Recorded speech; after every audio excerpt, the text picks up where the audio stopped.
கண்ணில்லை என்றாலோ நிறம் பார்க்க முடியாது.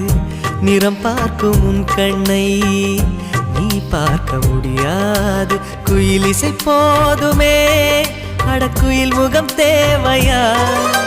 உணர்வுகள் போதுமே, அதன் உருவம் தேவையா? கண்ணில் காட்சி தோன்றிவிட்டால் கற்பனை தீர்ந்துவிடும். கண்ணில் தோன்றா காட்சியில் தான் கற்பனை வளர்ந்துவிடும். பாடல் போல தேடல் கூட ஒரு சுகமே. இன்னிசை பாடி வரும் இளம் காற்றுக்கு உருவமில்லை. காற்றலை இல்லை என்றால் ஒரு பாட்டொலி கேட்பதில்லை.